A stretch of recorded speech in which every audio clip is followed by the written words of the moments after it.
Hey there, money nerds. Welcome to Stacking Your Benjamins Restack Edition.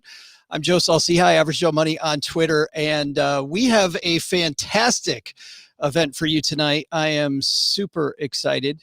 So before we do anything, of course, we have one person who was instrumental in putting this all together, and he's the man, the myth, the legend, Mr. OG. Dude, you didn't even wear your bag today. What's up with that? I can't hear you at all. There we go. You know, maybe I should do this once or twice and maybe not hit mute. Goodness gracious. We did this. How you doing, OG? Fantastic. It's a great evening. Beautiful day. I have to tell you, there are more than two people here. So both listeners have a bunch of friends. Pressure. No pressure. Thank you very much for bringing bunches of friends. Hey, we've got a great show, and OG and I could sit here and mess around all day just chatting, but we have a lot of takeaways tonight. We've got a lot of people who are thinking one of a few things. Number one, what should I be paying attention to with my money? What should I maybe not be paying attention to? That's the first thing we're going to cover. Second thing is, if I'm struggling, where do I go for money? Where do I maybe not go for money? We're going to cover that next. And then in the second hour, we're going to go specifically to your retirement accounts. What type of moves are people making with their 401k, with their retirement monies?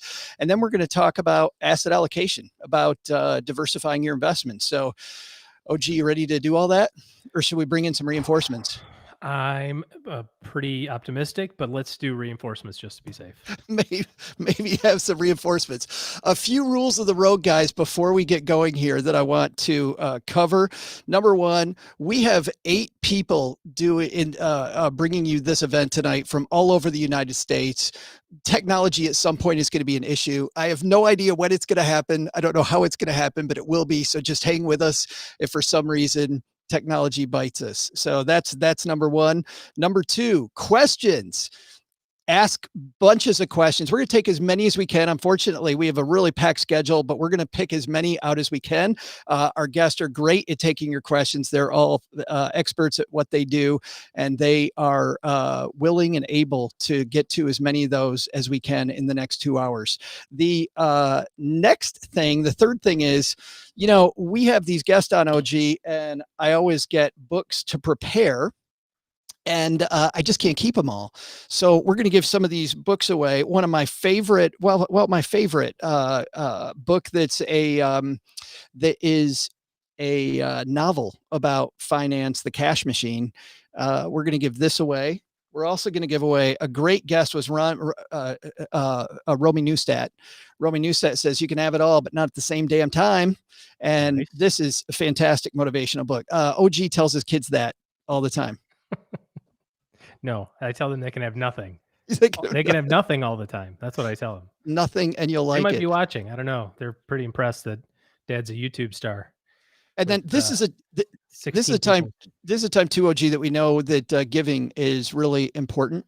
And on Monday's show, we had Kimberly Putnam Walkerly Chris Putnam Walkerly had a great interview with us about people that give money and they think it's going to change the world. And it doesn't, and how to change that. It's a fantastic book. So here's what we're going to do. Gertrude is in the audience with us tonight. My mom's friend, Gertrude, our room mother, and she has already picked out 3 random numbers for people that we take questions from. So if we take your question, you'll be in line to get a book, and then we'll have Gertrude just tell us at the end of the night what the 3 numbers were, OG, or who the people were, and we'll give those away at 9:00. You must be present to win. If you're not present, we give it to somebody else. I don't know. I'm making this up as we go. One thing I'm not making. Isn't that what we do? We've been doing that for 9 years. That is what we do. Maybe we should get this party started. We have some great experts with us. First thing we're going to talk about tonight, guys, is what should you be paying attention to, and what should you not be paying attention to when it comes to your money, and how are people paying attention? How are people feeling when this comes? And we didn't do some statistics on that. A company did some statistics. I'm sure they were thinking about their appearance here. Ken Hevert from Fidelity Investments joins us. How are you, man? Hey, I'm doing great, Joe. Hey, G, how you doing? Well, we are great now that you're here to save this thing. So let's talk about you guys actually fairly close to the start of this. I think you started getting the pulse of America, what people were paying attention to with their money. What did you find? Yeah, it was pretty close. Just to kind of put that into context, this thing started out as a public health crisis, right? In February, March. In March, the market really sold off pretty aggressively. We did the study in the early part of April, right? And so fast forward, we find ourselves in a situation where, there's been a bit of a recession, a pullback in the economy, furloughs, layoffs. And so in the course of 90 days, a lot has happened, okay? So when we did the study, we did it in the April timeframe after the sell-off. What we found, and not surprisingly, 6 out of 10 Americans were really concerned about their finances, and slightly more were concerned about their job security. And I've been in this business for 30 years. I've been through a bunch of these. And when there's market volatility, and then there's concern over your job. And so Americans are telling us they went from concerned about the stock market going up and down to concerns about their personal finances. But the good news is that people are starting to do some really good things to adjust to that. Let's talk about some of those things, because I saw in your study that people in different age groups are kind of going about looking at things differently. Can you address that a little bit for us? Yeah, absolutely. So first of all, from a generational standpoint, those that are most concerned about their finances are younger investors. Those that are less concerned about their finances are, kind of in the boomer category. They've done a lot of their saving. They're nearing retirement. Naturally, people who are nearing retirement or have retired are concerned about whether or not their money is going to last if something like this happened again. But the real concern is primarily, among people who are just starting out, and that's where you've got a lot of competing goals. So, for example, if you look at the actions that millennials are taking, their top 3 actions are really focused on, number one, making sure that they can get a really good handle on their spending. And many have said, this has caused me to take a step back and potentially delay some major purchases, whether it's buying a house, taking a big vacation, but it's really about sort of taking stock of what your priorities are in terms of how you're spending your money. Now, interestingly, as we've all seen, mortgage applications have been skyrocketing, right? So while people are saying, I'm going to hold off on buying a house, we have actually seen the demand for mortgages in the housing market in certain areas, really, really rocket. So, but the millennials are really saying, I'm going to take a step back, make sure I got my spending in check. Always been concerned about paying off debt. This makes it even more concerning, especially if they're worried about their job. And then just really trying to figure out, am I doing the right thing from an investing standpoint? It's interesting as I look at this. You draw a very big line between people that have a financial plan and people that don't when it comes to the stress of this time. Yeah, there's no question. So again, I've been in this business for 3 decades. I've seen a lot of this.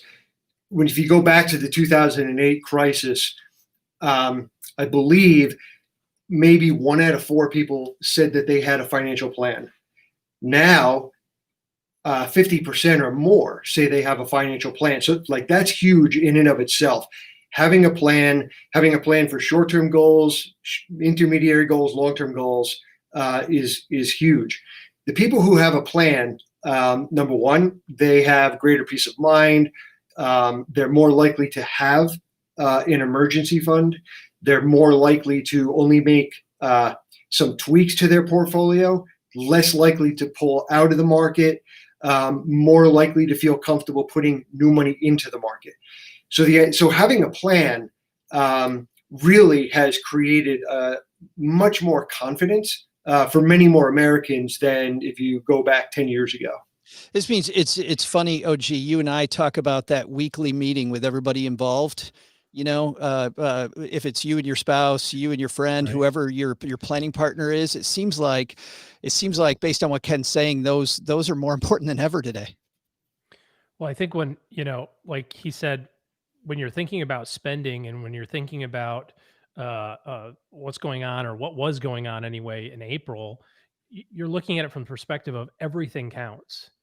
I mean, you're reevaluating every decision, from obviously the big ticket items like spending on homes and vacations and things like that, but then also looking at little expenses, because what we also know is that all those little expenses add up to being big expenses.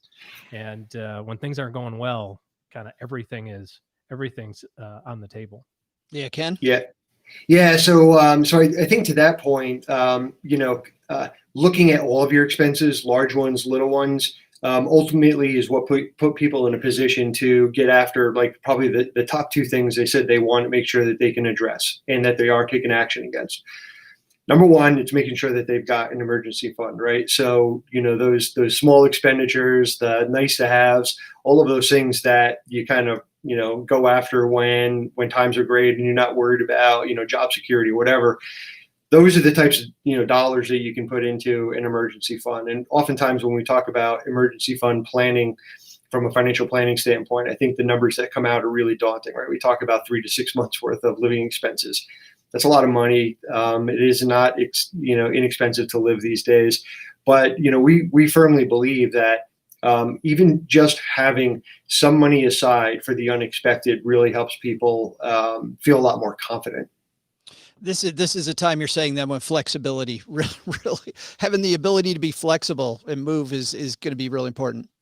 Yeah, I think flexibility, but what's interesting is, like, these things hold true regardless of what's happening, in the market, in the economy, right? So if you take a step back and you just say, all right, we're not going through this, you should always make sure that you've got cash on hand for an emergency, right? I think one of the ways we like to think about this is, like, you should have buckets of money, right? And if you bucket your money, if you have an emergency bucket of money, if you have money dedicated to a nearer term goal, and if you have money that's dedicated to your longer term goals, like saving for a house, saving for college, saving for retirement, what it enables you to do is take the risk that you need to on those longer term goals, because you know that you've got the cushion in the near term. And then another bucket, and we've seen this quite a bit during the last couple of months, is there's an opportunistic bucket, right? So the market sold off from its high in February to its low in March, 35% or something like that. We've seen more people, and actually younger investors, buy than sell. The buy sell ratio among our individual investors at Fidelity Investments, almost reached a high of almost 1.7 for younger investors. So when you have those different buckets of money, you can take the risk with the right money, take advantage of opportunities, but also know that you've got a safety net in place. But that's part of the problem, is that when it comes to something like cash, it's super boring. And the process of accumulating cash is super boring, and it's not exciting, and you don't see a lot of returns, but you have to build that the right way. Otherwise, you don't have the opportunity to take advantage of those other things. You don't have the confidence to be able to do it. You don't have the resources to be able to do it. And it's like, but all my friends are doing this cool thing over here. I want to do that cool stuff. You get to do the cool stuff when you've got the basics taken care of. And almost all of us, I think, have experienced in the last 3 or 4 months how important it is to have that little checkbox of 3 months of cash or 6 months of cash. Even if you were only slightly affected by it, it still helped get you through it by having something as unsexy as just a bucket of cash sitting there earning, 1 or 2% methodically. So. Yeah, 1 or 2%. 1 or 2% would be really good right now. I think 1.25%. 1.1%. Yeah, well, I mean, that's the other challenge, though, right? Is that, we find ourselves, you're kind of getting the sort of the double whammy, right? Because interest rates have, fallen to extremely low levels, right? The Fed is looking at a 0 to 0.25% Fed funds rate. So if you're trying to achieve your investing and savings goals by sitting in cash, it's not going to work. If you're trying to achieve your saving and investing goals by taking on a lot of risk and being too concentrated and too risky, you obviously take the risk of significant setbacks. So one of the things we found over the years, and we feel very strongly about this, is that it's the act of saving that matters the most. How you invest comes next, and in what type of account you invest in, is the next thing. Because if you stack those like you're stacking your Benjamins, right? It's like, number one, you have to be saving, and regardless of, maybe it's boring, right? But if you don't save, you don't have the Benjamins in your emergency bucket. Same thing with investing for retirement. The first step is you've got to save, right? So for example, the tax filing deadline was moved out to July 15th. So just a reminder for people, like if you haven't filed yet, you got until the 15th. Thanks for the reminder. I appreciate it. Yeah, I've got another month. Not that you guys are, holding off, but the other thing, however, is you also have an opportunity to put money into your IRA still for 2019. So saving, then investing, and the investing part really comes down to the right mix of stocks, bonds, and cash. So yeah, I mean, saving for a rainy day can be boring, but it allows you to invest for growth in your other buckets. I want to, before we open this up to a few questions, I'd like to start fielding some of the chat that we have going on here. By the way, somebody asked how you ask questions. We can see your questions in the chat window, and I'm just going to grab some. So ask away, and in just a couple seconds, we'll try to make Ken sweat. That's our goal, is see if we can. I was going to say, I see one that's here that I'm kind of interested in his perspective on as he wets his whistle, just in case, because we're talking about cash. Glenn said, how many years, I know I have my perspective on this as an advisor, but how many years of spending should you have in your kind of different buckets, let's say short-term, medium-term, long-term, as you get closer to retirement? What have you seen at Fidelity as it relates to the successful investors that you guys deal with, some best practices that people can think about as they close in on this financial independence time? Yeah, exactly. So I think the first thing that we really believe in is that you need to expect, because of extended life expectancy, that you could be in retirement for the good 20, 30 years, right? Mm-hmm. So maintaining an asset allocation that allows your money to grow is really, really, really important. Well, a method that has worked for people is the idea of sort of creating 5-year buckets, right? So if you have, the first 5 years of your living expenses in retirement, kind of available, less exposed to risk, that way you can, allow the rest of your portfolio to continue to grow, right? And ultimately replace, those 5 years. And so in some cases, people really practice this whole idea of, you create a 5-year bucket, you spend it while you invest the rest, you create another 5-year bucket, et cetera. Mm-hmm. But essentially that's the idea. It's really those first 5 years that are the biggest change for people when it comes to living in retirement. There's a lot of uncertainties. Paychecks get smaller or they stop. Taxes become more of an expense for you, right? I mean, most of us are used to having taxes taken out of our paycheck. In retirement, no taxes taken out. You got our stroke checks every quarter. So I want to make sure we get to one more thing that I loved in your study, Ken, that I think puts a point on everything that you've been talking about, which is, and I'm just going to read it. We talk about making sure that you put together a plan, and people think that you need to be very versatile right now because of all the things, and flexible. But I love the idea of having a dashboard that I can look at, and I've got my goals right in front of me. But you guys in your research showed that you're more likely to have your 3 months in emergency savings, 50% of people with a plan versus 34% of people without a plan. I think I'm reading that right. Less stressed about paying monthly bills, 35% stressed versus 45% stressed about bills if they don't have a plan. And I feel like a lot of people think like this idea of a financial plans for rich people, but you need a plan to get from $1 to $2. I mean, if you don't have a job, you need a plan. Less likely to feel especially concerned about finances over the next 6 months. 35% of people are stressed about having enough money versus 42% without a plan. I mean, there's some, you guys have some very clear peace of mind numbers when it comes to getting all those people on board and putting together your strategy. Yeah, I think these numbers are incredibly compelling when it comes to making the case for, why you should take some time to put together a plan. And again, I referenced, 10 years ago, I think it might have been 1 out of 4 people, right? So now we're up to 50%. It's got to be a lot higher. But the reason, most people say they don't do it is because they don't know how, they don't understand it. It seems complex. They'd rather spend more time, planning a vacation than they would rather plan, for, their finances, right? I mean, it's understandable, but you're exactly right. Financial planning is for everybody, right? Everybody, no matter what stage of life you're in, you should be thinking about, what are your goals? What are your objectives? And the components of a plan really don't change that much based on, your life stage. Your goals may change a little bit. You may find yourself in a situation at one point where you've got, significantly competing demands. You're trying to pay a mortgage, save for college, save for retirement, right? So there's a lot. You're trying to figure out like which one of these do I go after? But having the plan in place allows you to take some of the emotion out of it, I guess, right?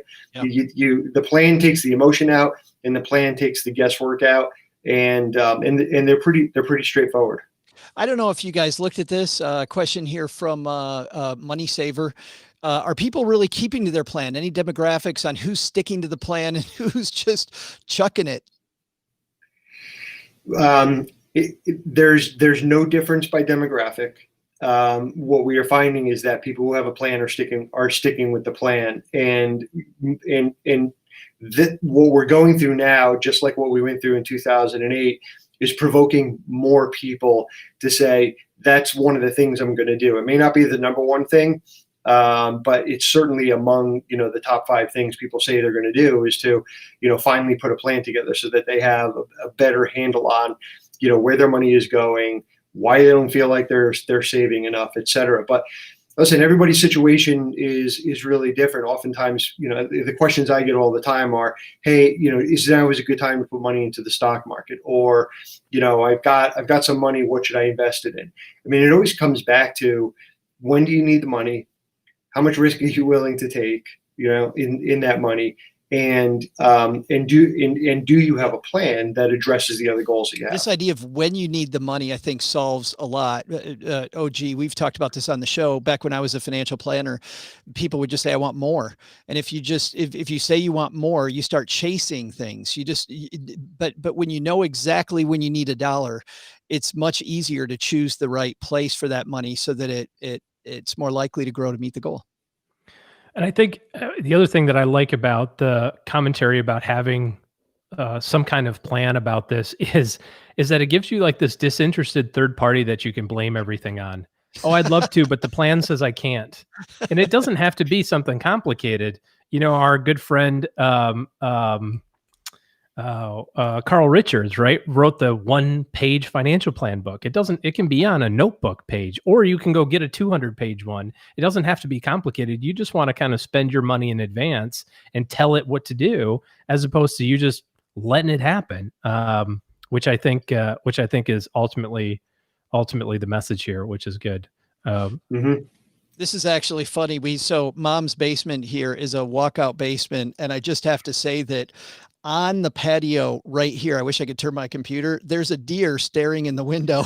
I was just going to say that's what's going on, because you've definitely got the, hey, my deer friend is back. They're seriously, I wish I could turn it. Is that the deer in the headlights? Yeah, that's right. That's right. Me getting distracted. I've got one that I see here, a question, if you want to pay attention to your deer for a second, Joe. Sanjay asked the question, and I think you guys can help with this on the Fidelity front. Any stats on how 401k contributions or new enrollments were impacted over the last 3 or 4 months with all of this nonsense?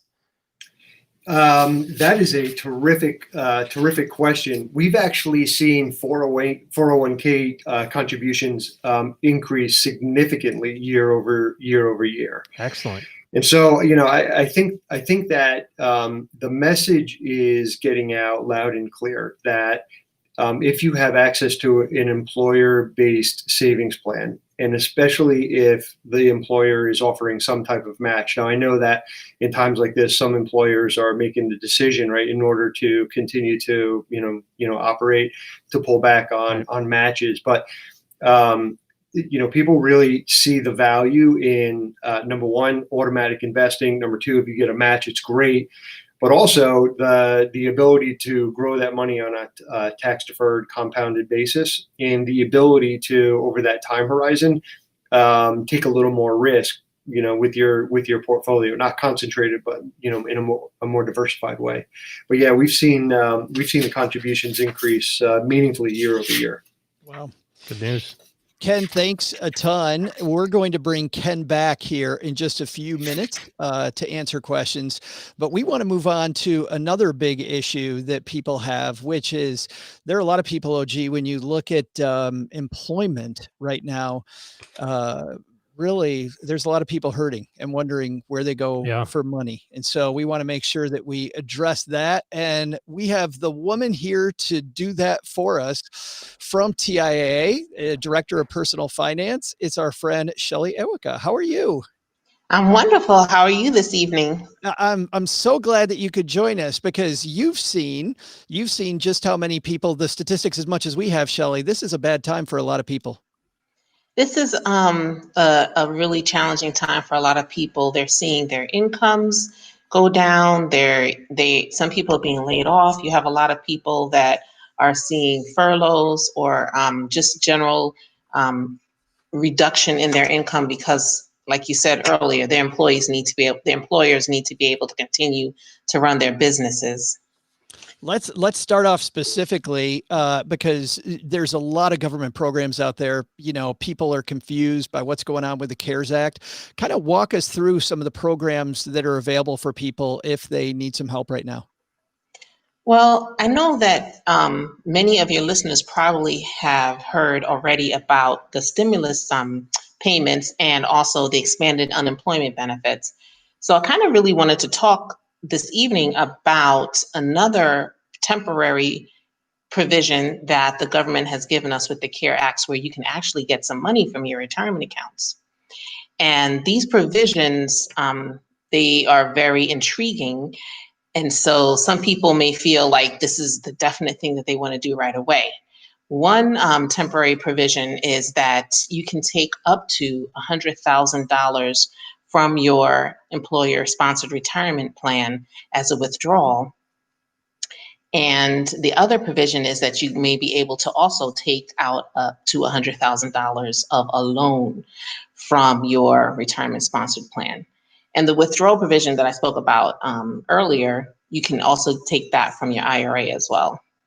Now, you said that we could take those from our 401k or an IRA. Could we take them from somebody else's 401k? Because I prefer that. That would be way better. Well, if you have if you have a spouse and your spouse wants to do that, then there you go. That's between the two of you. That's a slippery slope, Shelly. But I could seriously. I asked. She already said no. Oh, good for her. I could seriously see how some people would want to do that, though, and I'd imagine there's significant downsides if you take that money. Well, I can see that too. However, just because you can do it doesn't mean that you should.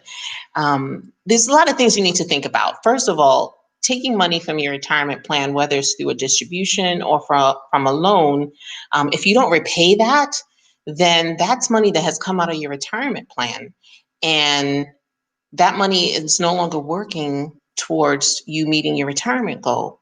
And the closer you are to retirement, the less number of years you have to make up the time for replenishing that balance that you've taken out of your account. So I know that it's very tempting, but so what I would recommend is that you consider other options. Yeah. Now, with the withdrawal option from the 401k, you do have up to 3 years to put that money back in. And so that may be very tempting for others, but I would really, really encourage people to explore other options first and make sure that you discuss your personal situation with your financial consultant and your tax and legal advisor before you actually make that decision. Do you not like that idea because of the fact that you're giving up compounding and you're really kind of mortgaging the future for today? Is that the main reason you don't like it? Well, because you can put it that way, that the money's not working for you. You don't have it invested appropriately based on your risk tolerance and your time horizon. So it's currently not working for you. But the other thing is that there's other provisions that people may not have even considered or looked into before they start taking the money out of their account. And so that's why I'm saying, please look for other options. So you could look at, if you're unemployed, make sure that you apply for unemployment benefits. Look at the other cash flow that might be available within your household. So like if your spouse is still working, see are there ways for y'all to cut expenses so that your spouse is income can cover those costs, and look for alternative sources of income. So really, really try to look for ways to not have to take the money out of your retirement account so that it could still continue to work for you. Other things you can think of is, and I was listening to the earlier conversation, is really pay attention to your expenses and see what can be cut.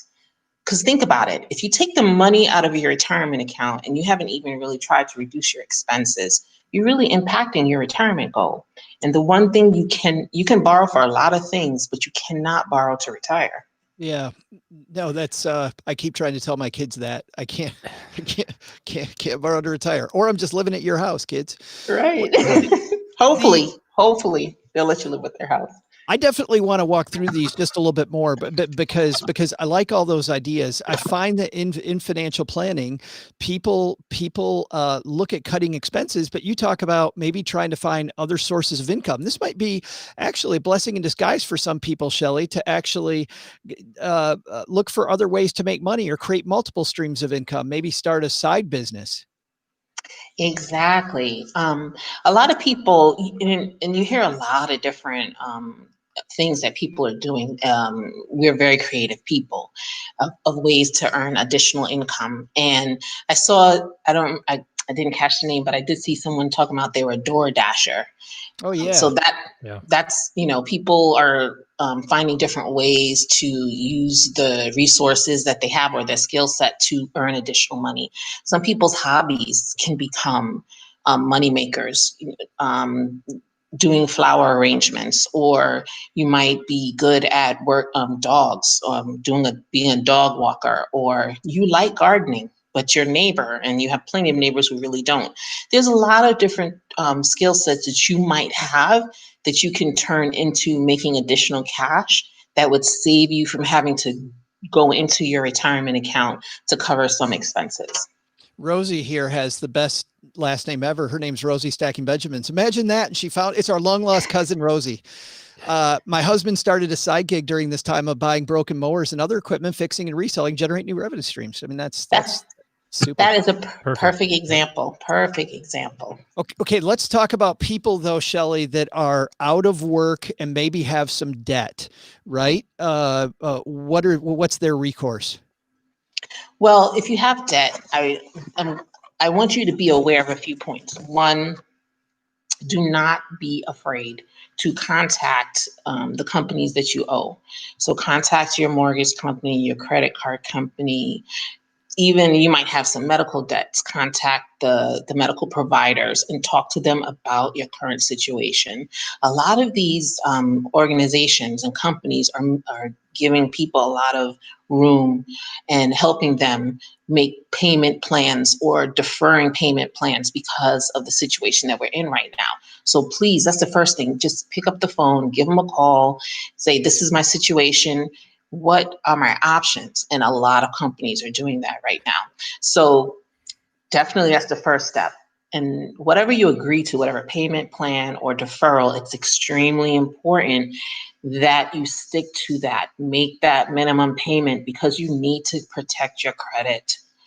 It's extremely important. I know it might be tempting now, and especially there's a lot of stress with which bill should I pay? And you might say, well, the debt, I could always, get backed up on that. But I really encourage you to work on making that minimum payment, because when you are back in the job, looking for a new job, some companies, they run credit reports and when they're making hiring decisions. So you want to protect your credit. At what point then? Well, I guess then what you're saying then is last step is would be if I run out of all options, that's when I finally go to the retirement money. If you have done everything you can. Yeah. I mean, like everything, there's nothing else to do, and you have really reduced your expenses as much as possible. Then at that point, I'd say you've done all you can. Go ahead and you can. That's what the provisions from the CARES Act is for you to be able to get to those assets with benefits of. With the withdrawal, you don't have that 10% with early withdrawal penalty anymore, and you have 3 years to pay the tax, and also to be able to put it back in if your situation changes. Not if, but when your situation changes, right. You'll be able to put that money back in within the 3-year period. For the loan provision, which is my preference, if you want to choose between one or the other, even though you could do both, but the loan provision, you have to pay it back, right? And so that's why I prefer that, because it comes as a loan, you have payments, it goes back into your account. And the risk of taking the withdrawal is that you don't pay it back. And we already spoke about that, how that can impact your retirement goal. So there's some things to think about with the loan that I wanted to bring up. One, the rate on the loan. And this is if your employer's plan allows for the loan. The rate on the loan is probably lower than credit card rates, than personal loan rates. So it is something to consider. But there also may be fees associated with the loan, so be aware of those. And then you also, I want you to understand that the IRS does not extend any after-tax contribution status to the money you use to repay the loan. So when you finally take that money out in retirement, you will be taxed on that money again. And then one of the biggest points to take away from this is that if you do not repay the loan, if you default on that loan, then you will may be subject to the tax and penalty at that point. So I do prefer that loan because it kind of helps you get that money back into your account, but you also have withdrawal options and are both depending on your own personal situation. Yeah, I like the fact that it makes you feel, from a behavioral standpoint, Shelly. I like the fact that with the loan that that you realize that you mortgage your future to some degree, and you're going to try to heal it, right? I mean, I do feel like there are people that saw that you can take this money and they think, oh, time for the new Xbox, and definitely not what this is for. Right, that is not what it's for. You really do need to think about your future and when you're going to want that financial independence, which is what I like to call retirement, and having the ability to cover your expenses when you're no longer working is extremely important. So I really implore you to, if you do have to take that money out when your situation changes, to put it back in within the 3 years. I mean, really. Yeah, you go ahead, OG. Sorry, I was going to say, you think about this almost like it's an investment. You're investing in either new job skills or you've gone through everything in the house. You've cut all the expenses. You're really at the point where you're trying to literally put food on the table. The government has allowed different programs available that that should allow you to feel that you're not doing anything wrong. If you've truly exhausted all opportunities, you're doing what you can. But this is no different than taking a loan out to go to school. You have to remember that this money has to get put back, and it better get put back pretty quickly. That needs to be the first money that goes back into the plan. So I'm kind of with both of you as well. I think the loan provision probably is better for most people because it mandates it, and it comes out of your paycheck, and it's a little bit easier to deal with. Well, let's go to these people then. Oh, did you have something? No, I was just one other point I wanted to make, because I had talked about contacting your creditors to make provisions, but also consider organizations that might be assisting people like social organizations that might be assisting people with, food banks, things like that you can take advantage of to reduce your expenses as well. So I just wanted to add that point. It's Sanjay. I put this up a little while ago, but Sanjay said, I contacted all my service providers like auto insurance and requested if there's any possibility of a discount. Almost everybody gave me some sort of a reduction. So stuff Awesome. there. Exactly. Yeah, big messages, communication. Just tell people what's going on, follow through on what you say you're going to do. And, Chase, if Chase has your mortgage and you're behind on payments, Chase does not want your house. Jamie Dimon has his own house. He doesn't need yours. They would much rather, work something out with you. So just be communicative. I think maybe this time around, it seems anyway, just kind of contrasting this versus the recession in 2008. In 2008, it was much more like, maybe it felt a little more shameful that something was going wrong. Like, I probably shouldn't have bought that house, or I knew I should have figured out that the housing market was going to crash, or whatever the case may be. And so maybe there's a little bit more of a stigma around asking for support or asking for help or concessions. And now, for whatever reason, and maybe just because collectively we're all in this together, people think maybe I will just ask for a little grace. That's all you're asking for, is just a little grace to get you through the next 2 or 3 months. And hopefully, everything goes back to normal, whatever that's supposed to mean, but be communicative with your people. Shelley, you've seen these numbers. A ton of people have already taken money out of their retirement plans. And, like I said earlier, maybe I'm a little cynical, but I think some people now are hearing you and going, I did that too soon. I should have looked other places first. If somebody's already taken money out, is there a best way to get it back in? That's a good point, Joe. Some people may have already taken the money out, and now, like you said, their circumstances has changed, or they didn't need the money like they thought they would. So my recommendation would be to put it back in as soon as possible.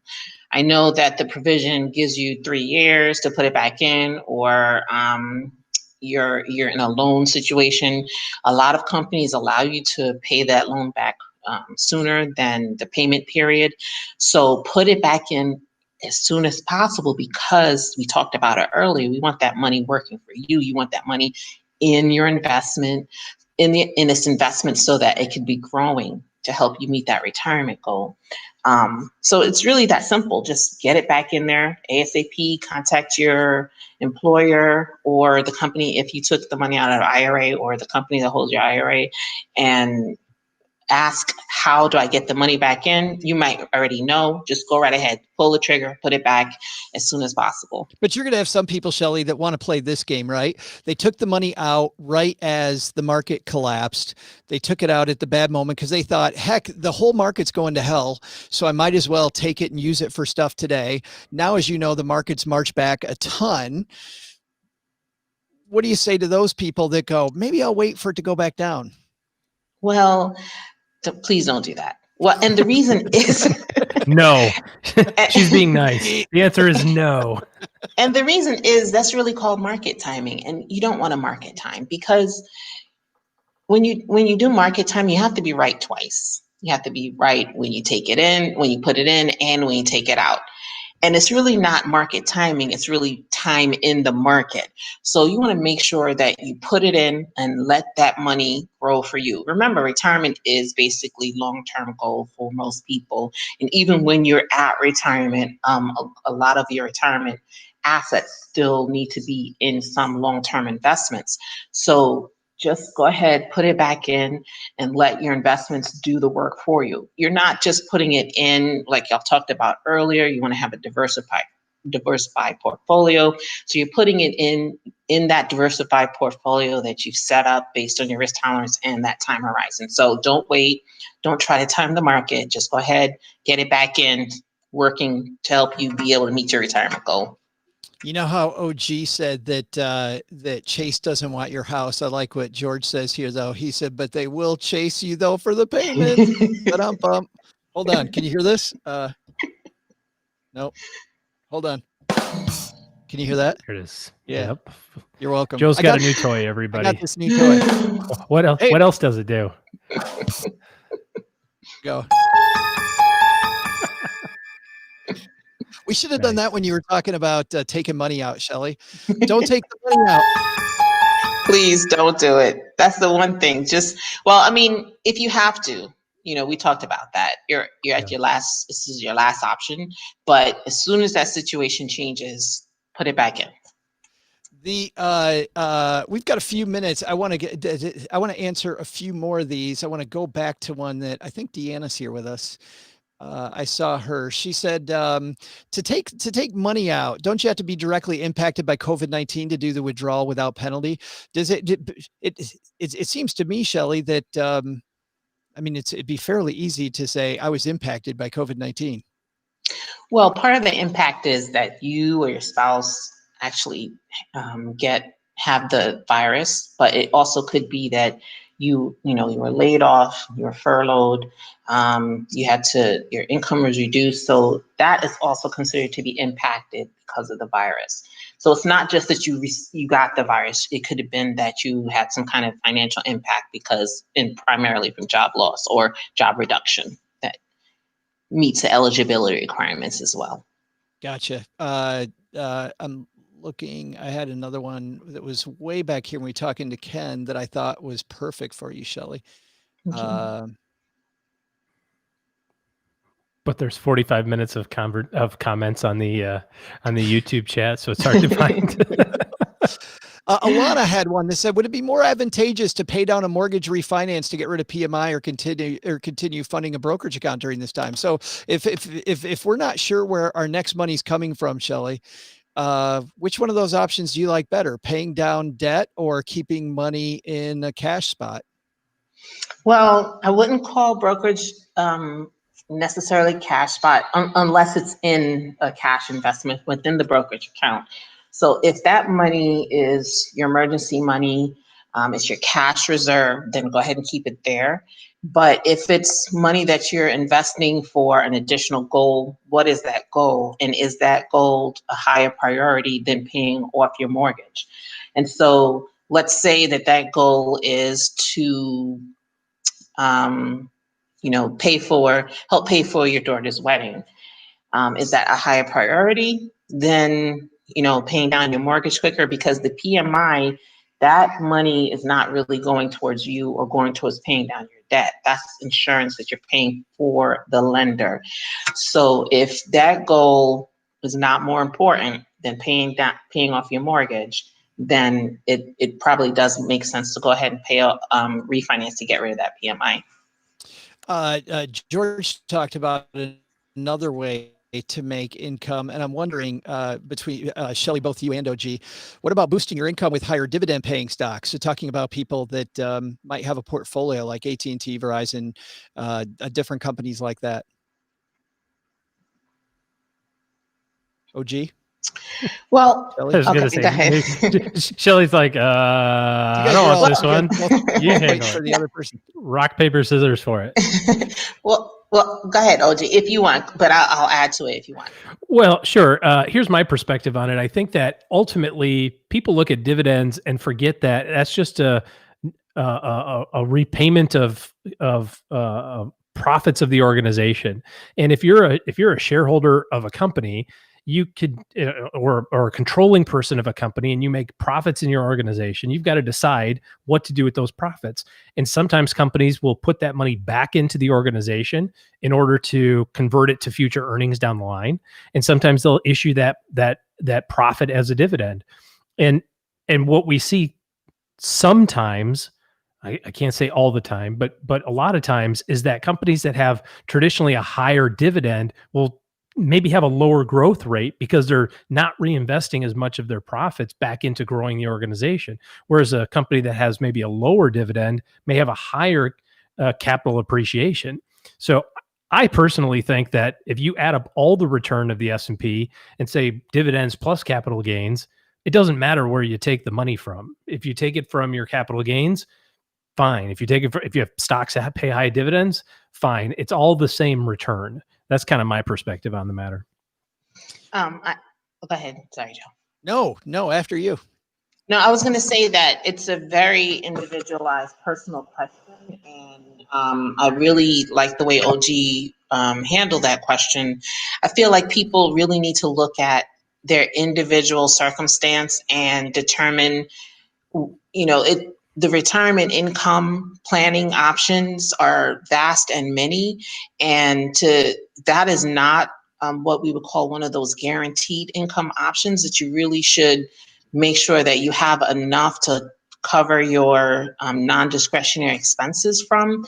And so before I even get to an answer of should I get more dividend paying stocks to get more income, I would want to know what are your other income sources and income options before we even get there.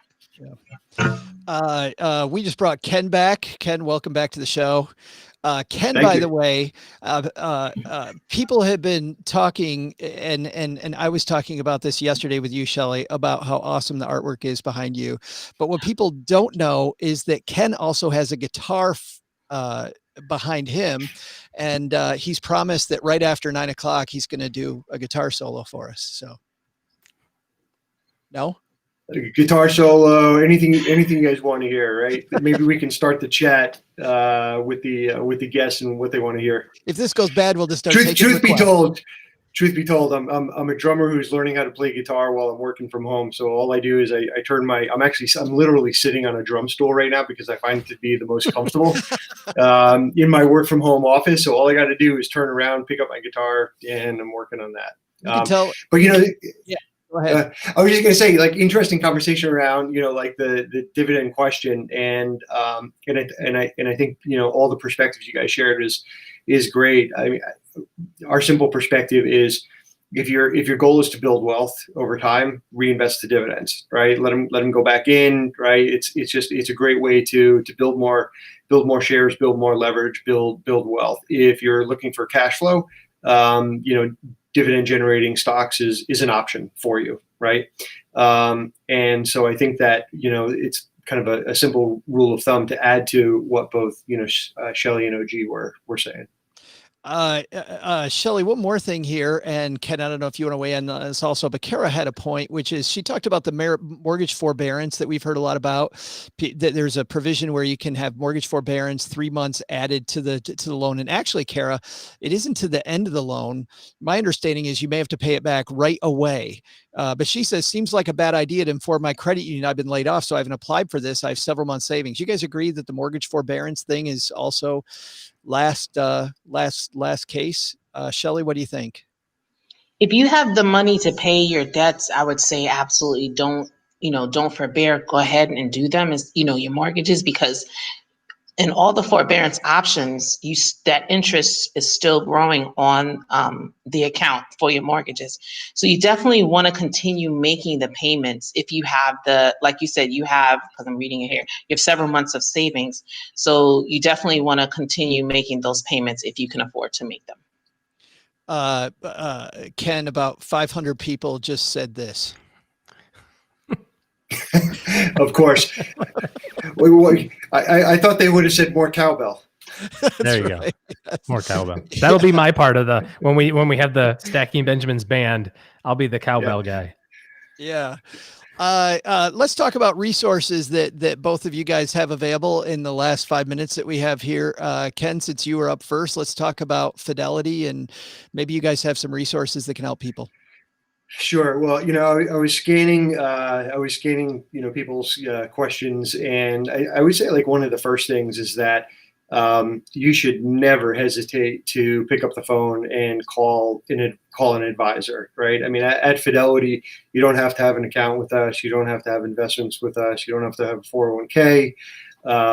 We're there 24/7. So if you've got questions you want to start talking about, I noticed there are a lot of questions around, like, how do we get started with a plan? Give us a call. You don't have to be a customer. You don't have to have money with us. And we'd love to, at least be a sounding board and help you get started. For the more kind of do-it-yourself person who wants to go onto a website or use your mobile phone, we've created the Fidelity COVID-19 Resource Center, and it covers a lot of ground. It covers everything from a lot of what Shelly was talking about in terms of the CARES Act. What are the rules? What do you have to be careful about? It also provides a lot of information regarding market volatility, and then much of what we were talking about earlier in terms of taking a step back and revisiting your goals and just really trying to simplify things. I also noticed a number of questions around, should I do this or should I do that? Right. And so, we've got some basic rules of thumb around what we call like a savings hierarchy, right, to put you in a solid position. Emergency fund first, paying off debt second, participate in a 401k if you have access to one, get the match, etc. Right. And then you kind of build from there. So 2 things, we're always here for you. Call Fidelity, but you could also go to fidelity.com and visit our COVID-19 resource center. And Shelly, I know at TIAA, you guys also have a ton of resources there. Yes, we absolutely do. You can go to our website, TIAA.org, and on our website, we have a lot of similar resources that, like Kevin is talking about. You can get in contact with advisors there as well, or consultants. And we have a lot of self-help tools and a lot of articles that you can read about a lot of different financial planning topics are available so you can go right to our site, click on advice, and pick the area that you want to read about: savings and investments, retirement, and you get a lot of answers to a lot of these questions that you're asking at the moment on the call as well. I've been on both of your sites, and I love the calculators that you have there too, guys. Just the ability to put together a financial plan now, and at least begin the discussion about where you are. I really like that. For both of you, and I guess we'll go ladies first here, since we went to Ken first last time. Shelly, biggest takeaway for our audience tonight from this first hour from your perspective. Joe, there was one question that I just remembered that I saw a long time ago. Someone was asking, how do I get a plan started? And that was a really good question. So if you go to TIAA.org, you can go in and you can set up to have a call with a financial consultant, and they can help you get a plan started. So that's one way to do it. Is really just like Kevin had talked about, really getting on the phone or getting on the website if you really are a self-help type of person, and be able to go there, and that'll give you information exactly how to get your plan started. One takeaway that I wanted to point out, and so I know we're running out of time, is make sure don't hesitate in asking for help with all the resources that are available out there today, because everybody is being affected by what we're going through. People working from home, those who are fortunate to still have jobs, and a lot of resources are available. So please do not hesitate to ask for help. Awesome. And Ken, biggest takeaway for our audience from your perspective this hour? Well, I would just like to underscore a couple of things that Shelly said, which is, number one, trying to time the market is not a way to success. I did some really, really quick math from the peak of the market on February 19th. Just looking at the S&P to the bottom on March 23rd, the market came down 34%. Since the bottom to the close today, it's back up 39%. It's trying to. The key is returns come in chunks, right? And if your goal is to, and I know you're kind of thinking like, how does that math work? It does. The key is if you want to build a nest egg, so you got to stay invested. You've got to stay true to that goal. You've got to continue to save. And so, as Shelly pointed out, timing the market is something you really want to try to avoid. Well, Shelly and Ken, thanks a ton for making the first hour awesome. Shelly, you're looking at me like, I got one more. I'm sorry. I do have one last thing I wanted to say. the lady who had talked about her mortgage, she did put in there that her mortgage company wanted to put the payments to the end of the loan. That was her offer. And she said she didn't know, she wanted to let them know that she was unemployed. She had plenty of savings. So I do want to alter my answer just a touch. If you are unemployed right now and you have, you might not, in your credit union is offering you not to add any more money to your loan, but to basically they're letting you defer it in basically how you're describing it. You may want to look into that option so that you can use that cash to hold on to until you can find another job. Gotcha. Yeah, I like that much better if it's at the end of the loan. Man, for a lot of these, they're making it so that you have to pay it right away, and that gets rid of the efficacy. I mean, okay, I get 3 months and then I got to pay it all back right now. That's horrible. But at the end, I think that's great. Shelly and Ken, thanks for making the first hour of this awesome. I really appreciate your help and all you guys do. Thank you so much. You guys are awesome and a lot of fun. Thanks. Yeah, thanks for having us, and have a great afternoon, good evening. Yeah, and we'll have guitar solo time later, I guess. So yeah. Well, oh gee, that was a really fun first hour. But wait, there's more, man. But wait, there's more. Yes, I know. We have another hour coming up. The first hour, for those of you that joined late, we talked a lot about making sure that you're paying attention to the right stuff. And then what if you're in trouble? The second hour, we're going to talk more specifically about retirement and investments. So stick around because we're going to be talking about that next. And to help us, we have a couple people, OG, that you and I work with every day. First of all, my co-host on the Money with Friends podcast, it's our good friend, Bobbi Rebell, joining us. How are you? I'm good. I want to send virtual high fives to both of you guys for doing such a great job. I mean, well, made it easy, but still. Thank you very much. And I don't know about you, OG. Can you hear Bobbi very well? A little quiet. Yeah, quiet. You are definitely quiet. Let me adjust that. There you are. I made it a little quiet because I've got a tape recorder going here.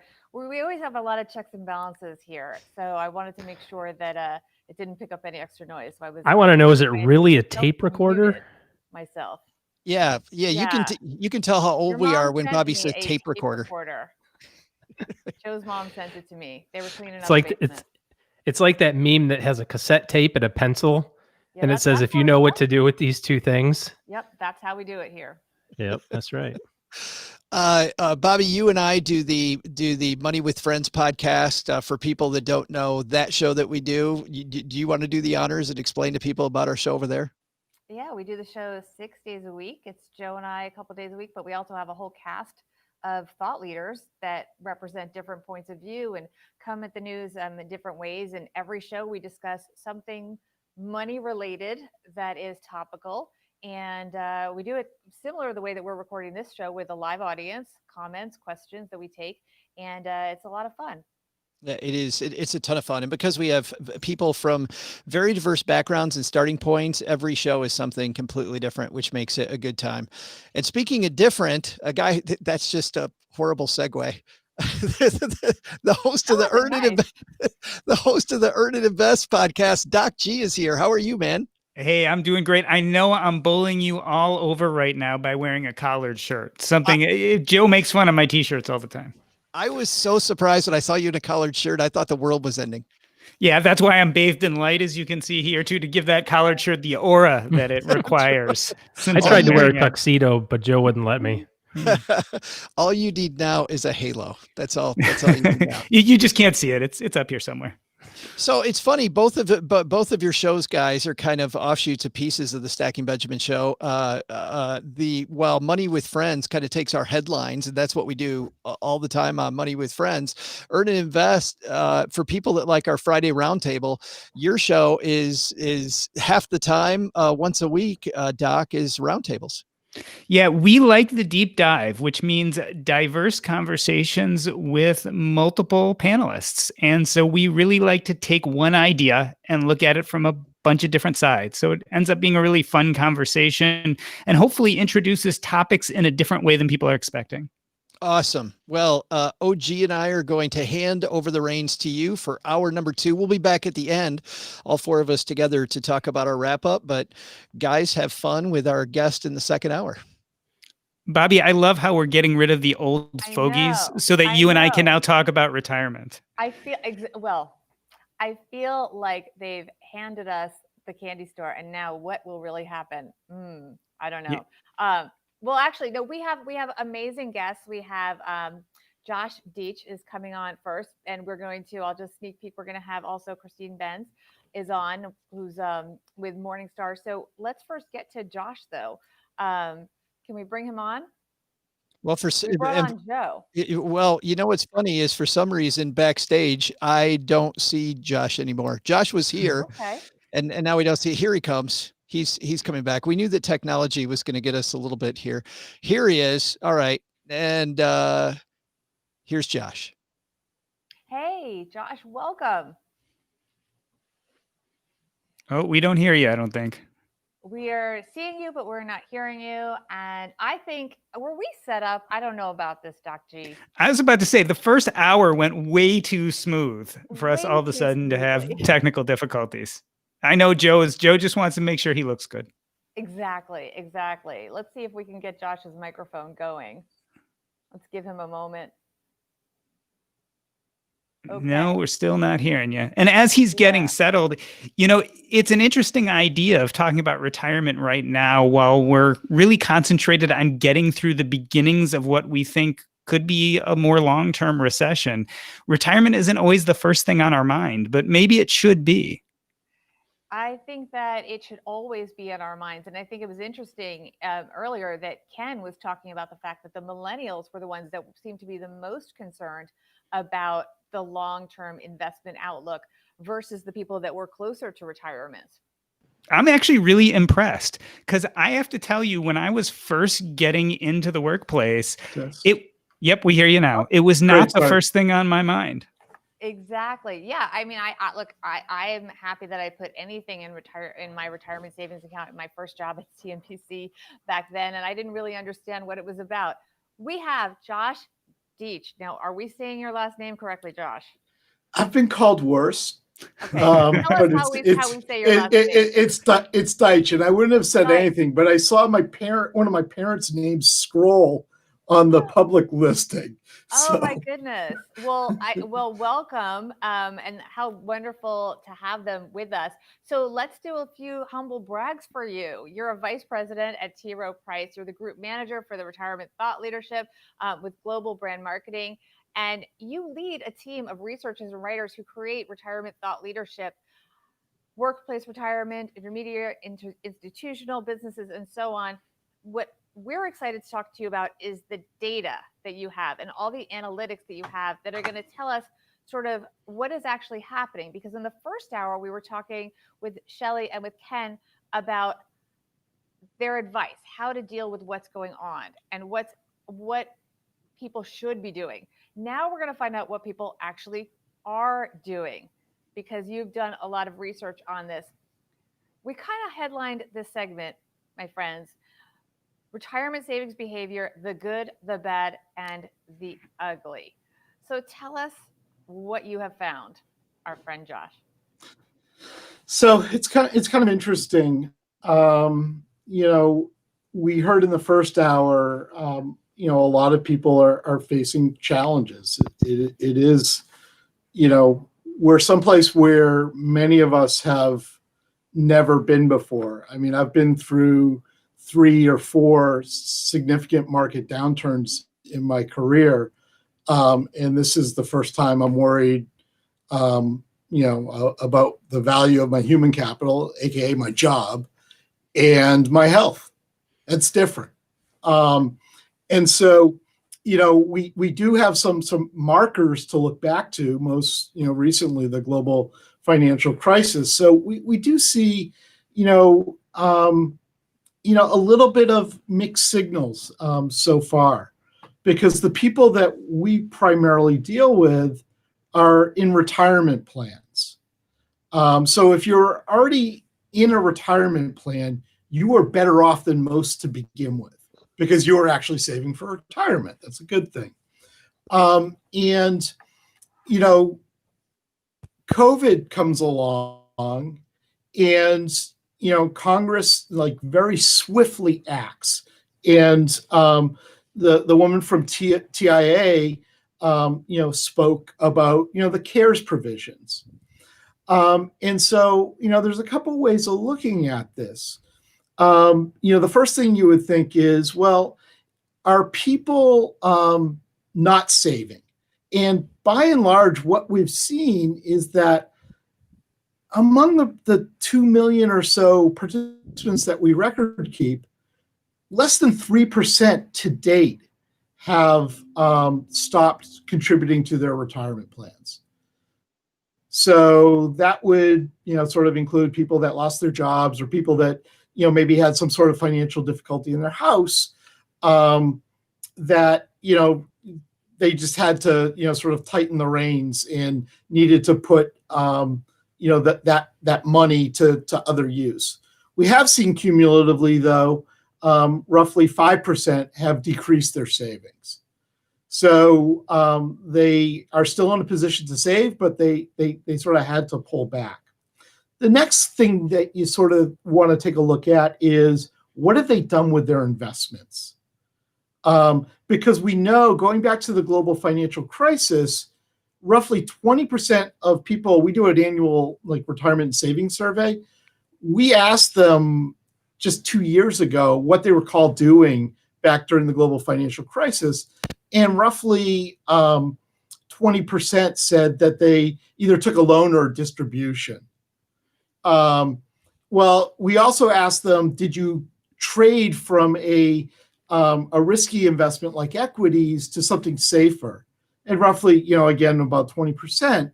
Well, so far, what we're seeing is that trading activity is not that significant.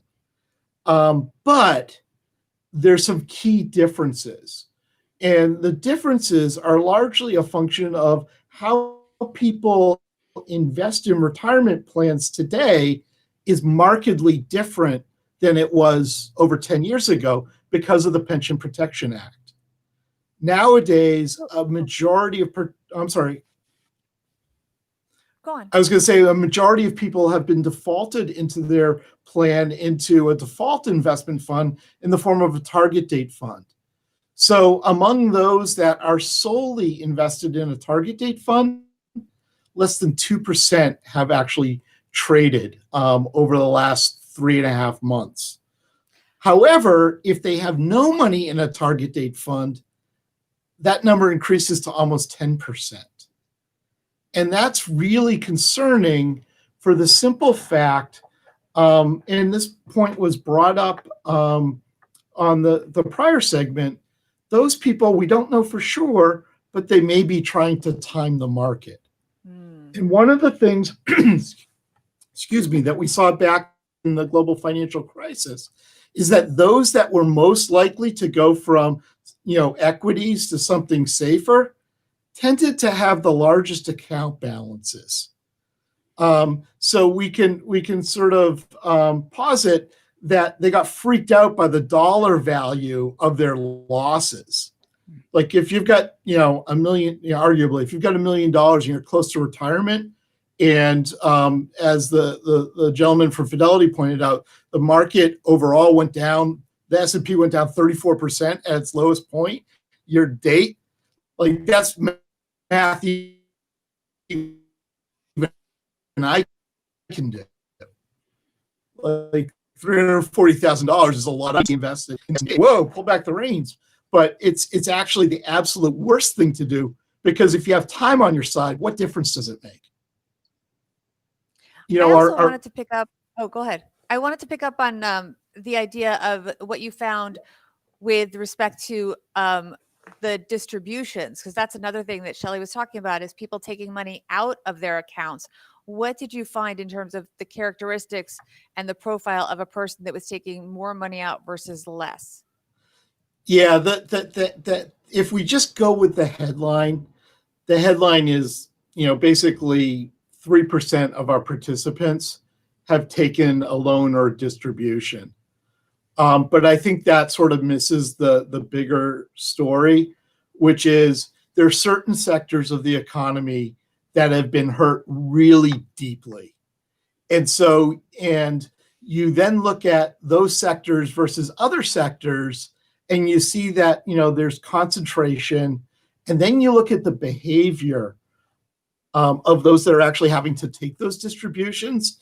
And it's concerning because they're people in their mid-40s, and they're going to take a loan, or more likely than not, they're actually taking either a hardship if their plan didn't adopt the CARES provisions, or they're taking a coronavirus-related distribution. And here they are, they're in their mid-40s. Chances are, best intentions, but that money's not coming back. And it's so difficult to catch up, even if you intend to. Because if you think about it this way, all savings is deferred consumption. So if you want to catch up, what are you going to give up to do that? And maybe you catch up on the savings, but you've lost the compounded earnings.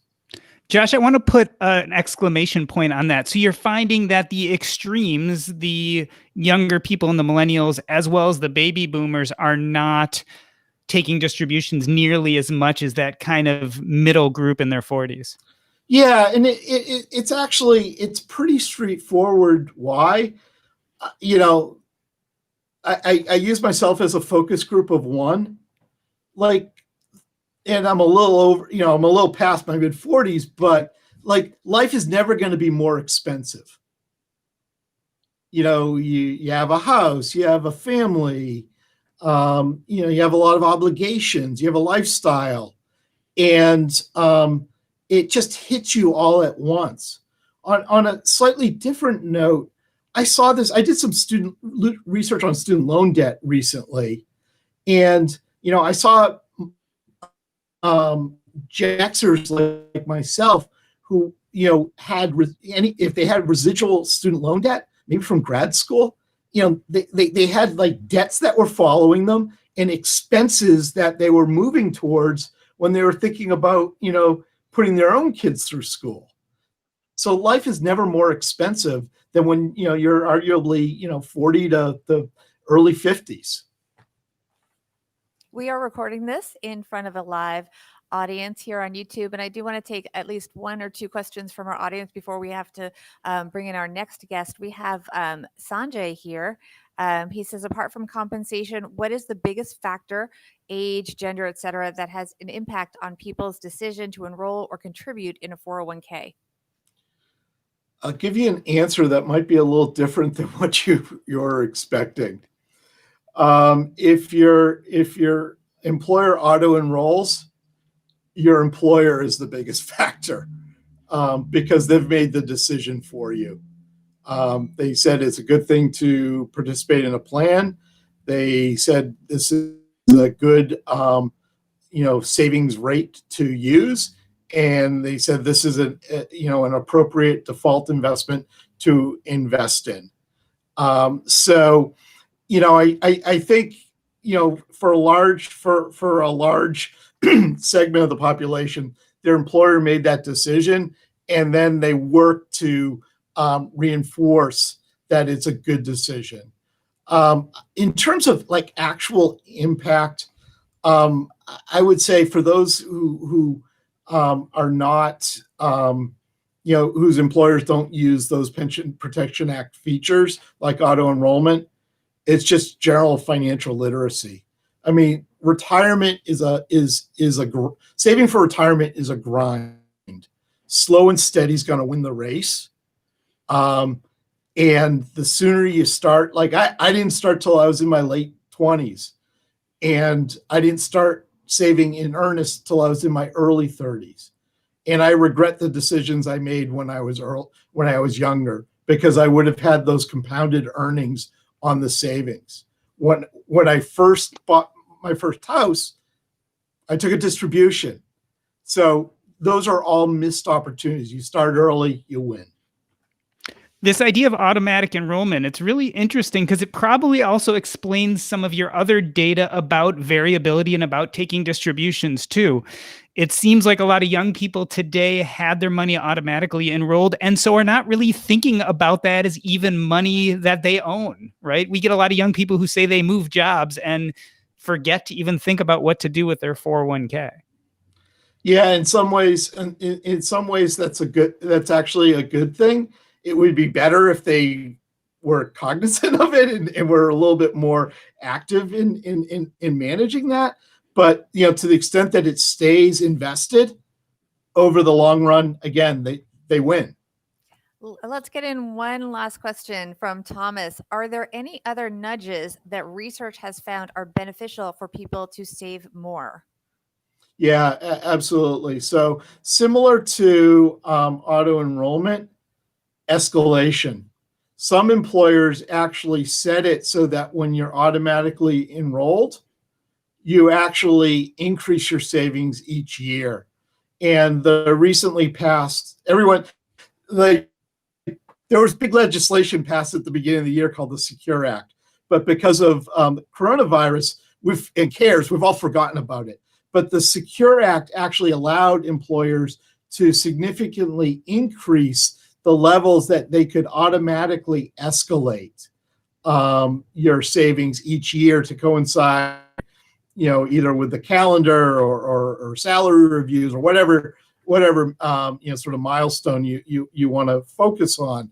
But even with employers that don't do that as a default, you can always choose to do, if your employer supports the feature, you can always choose to do that on your own. And you don't even have to think about it. And let's face it, if you increase your savings 1% every year, you're probably not even going to notice. Except when you retire and you have a really nice cash pile. A better point. Very well said. Thank you so much. We're going to ask you to stand by because we want you to rejoin us. We're going to take a quick break and go to from Josh, I should say, and go to our next guest. So I'll toss it to you, Doc G.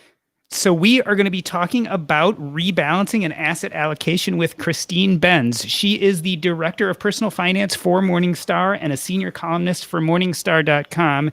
And Christine, I was amazingly impressed to see that Barron's named you to its inaugural list of 100 most influential women in finance. That's pretty darn impressive. Well, thank you. I was amazed too, but it was really exciting. There were some amazing women who I respect so much on that list, and many more who weren't on that list who I think will be on future lists. So yeah, it was a great thrill for me and my family. Well, part of what got you on that list is some of the great writing you've done. And one of the topics you talk about a lot is rebalancing. And we wanted to talk about that today because we think it's really important. And I really want to kind of, bring this down to the most basic. Before we get into the more complex conversation, just explain to us what is rebalancing and why is it important? Sure. So rebalancing assumes that you have some target for your portfolio's mix of stocks and bonds and cash. And so you're sort of operating with that target, and you may move it a little bit as time goes by, and most of us get more conservative as we get closer to needing our money. But the idea with rebalancing is that if you don't do anything to your portfolio's allocation, so you might start out with the best of intentions and say, okay, my portfolio is allocated here. What happens is that things move around. And usually what happens is that the most aggressive securities take up a bigger and bigger share of your portfolio as time goes by. So that's stocks over time, typically, which outperform other asset classes. And so if you don't do anything, what you end up with is a portfolio that's more volatile and riskier, and that may not be what you want.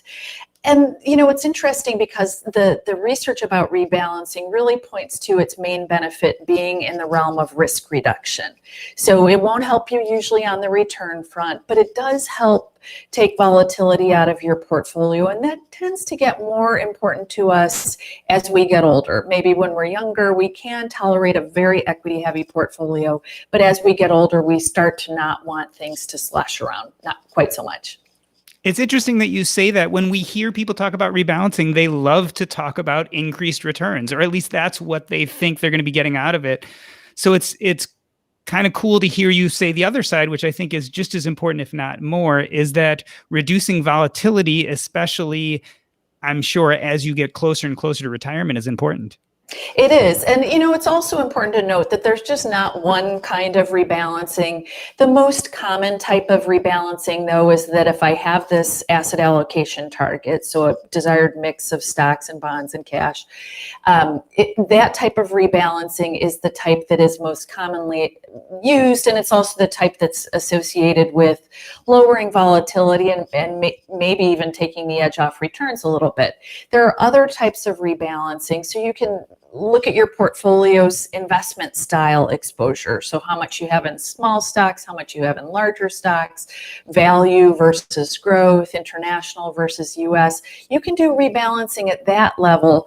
And there's been less research on that type of rebalancing, but my hunch is that that's the type of rebalancing that's perhaps going to lead to higher returns over time, because the idea is that you're moving into lower valued sub-asset classes, and that would tend to be associated with higher returns.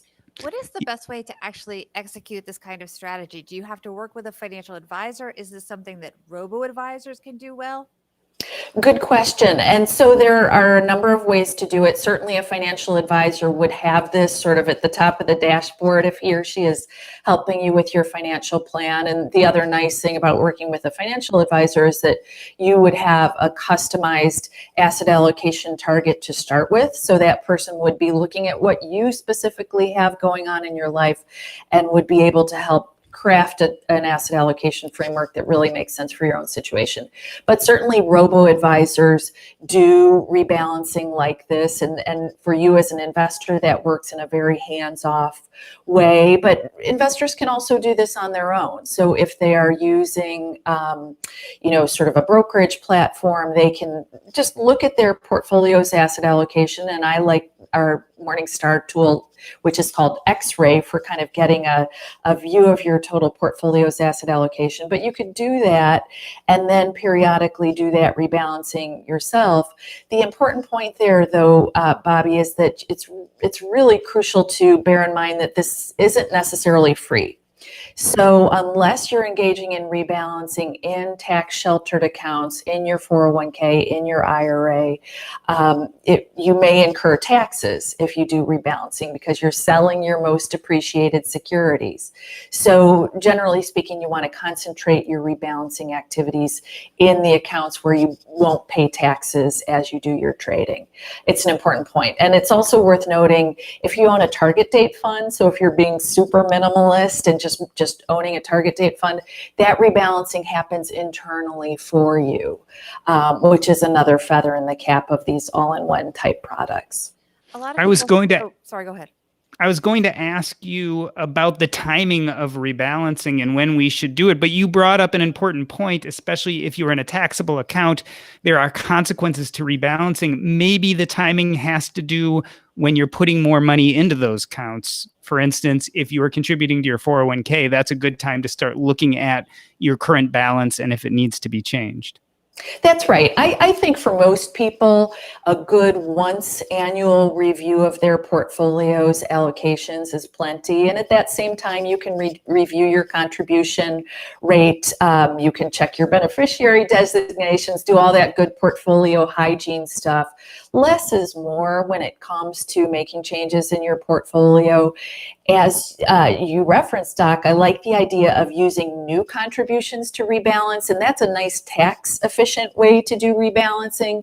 So rather than selling anything, you might just say, well, if I am low on foreign stocks, for example, rather than peeling back US and adding to foreign, maybe I'll just increase my contribution to foreign stocks, and that over time will tend to boost your allocation there. So there are a few ways to go about it.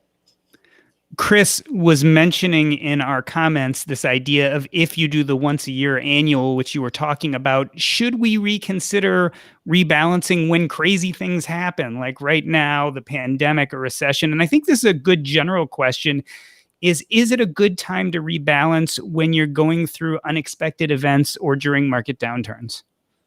Well, generally speaking, I would say not, because that was an incredibly scary period, that sort of late February through late March period, where not only did you have so much volatility in the market, you just had so much uncertainty in the overall environment, where we were all concerned about our health, we were wiping off our groceries, we still are doing that.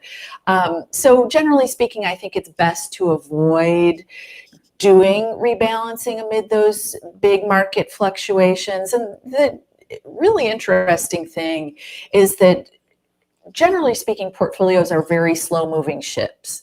So even when you have major dislocations like we had back in the spring, if you had a fairly balanced portfolio, it might have taken your allocation to equities from 60% down to 52 or something like that. But, it's definitely not something that you need to add to make changes and address right in the midst of the turmoil. I think you can safely wait until things have calmed down, see how the dust has settled, and decide what to do from there. Are there any common missteps or any myths out there that people often make that you can warn people not to do? I know some people think when they invest in an index fund that they're getting diversification, when in fact an index fund may be very heavily weighted in one area.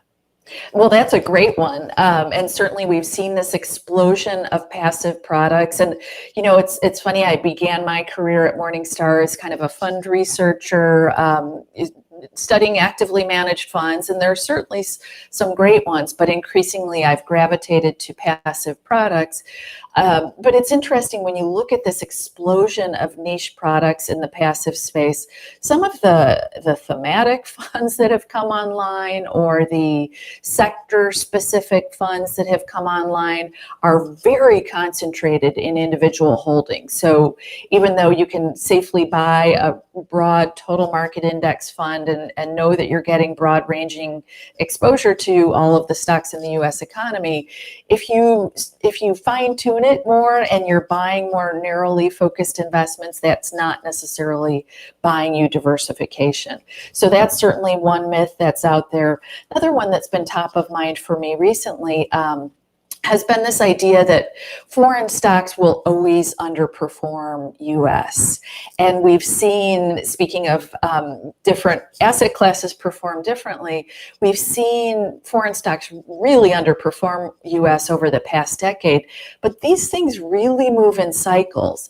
And so I think for younger investors who are interested in kind of optimizing their portfolios for future results, that's one thing I'd look at. They probably don't need to monkey around with holding too much in bonds, too much in cash, apart from what they need for liquid reserves. But I would really look at their allocation to foreign stocks relative to US.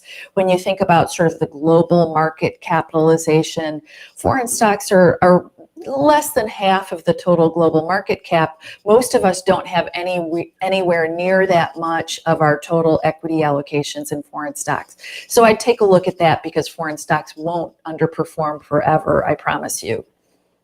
You mentioned the once a year rebalancing.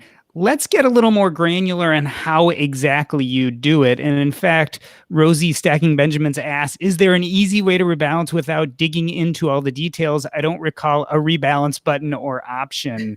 How do we go about doing this? How granularly do we get? How much do we need to know to rebalance appropriately? So I think you do have to have a view of your total portfolio's current asset allocation. And here again, I would call attention to this free X-ray functionality on Morningstar.com that's part of our portfolio manager. It's a way to get a view of your portfolio's actual asset allocation. So what the tool does is that it drills into the holdings in your portfolio. Say you have an actively managed large cap growth fund, for example. Well, it drills into that and says, well, actually that large cap growth fund has a sizable share of mid caps. It's got 10% in foreign stocks. So it actually gives you a true picture of your portfolio's asset allocation. So start there, use our tool or use another tool to get your arms around your portfolio's total asset class exposure.